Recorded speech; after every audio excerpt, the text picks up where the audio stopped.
Nous allons maintenant voir un exercice type ensemble. Il s'agit de déterminer la liste des diviseurs positifs d'un nombre entier naturel.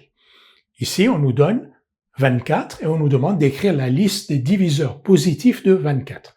Quelle est la méthode? Elle est assez simple. On divise le nombre qu'on nous donne, donc ici 24, on le divise par les nombres entiers classés dans l'ordre croissant. Donc on essaie de diviser parce que finalement 24 n'est pas forcément divisible par tous les nombres entiers. Donc on commence par 1, par 2, par 3, par 4, par 5, ainsi de suite. Et on détermine les diviseurs positifs de 24. Donc on va dire 24. On commence donc par 1. 24 est divisible par 1. N'importe quel nombre d'ailleurs est divisible par 1. Donc on aura toujours 1 parmi les diviseurs. 24 est divisible par 1 et donc on va écrire 24 égale 1 fois 24.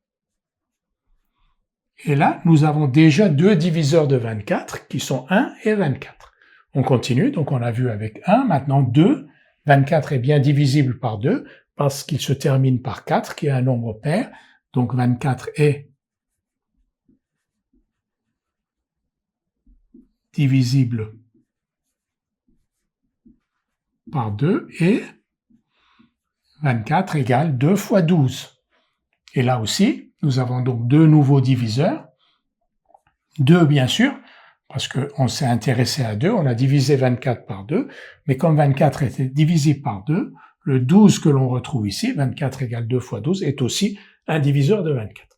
Donc on a vu 1, on a vu 2, maintenant on passe à 3. Est-ce que 24 est divisible par 3? La réponse est oui. 2 plus 4, ça fait 6, c'est divisible par 3, et 24, c'est 3 fois 8.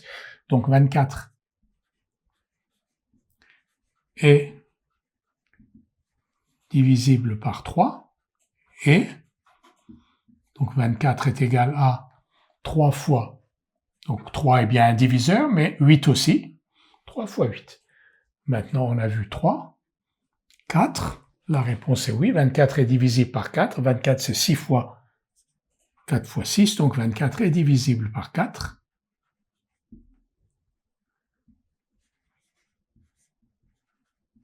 Et 24 égale 4 fois 6. 24 n'est pas divisible par 5, parce qu'il ne se termine pas par 5 et par 0.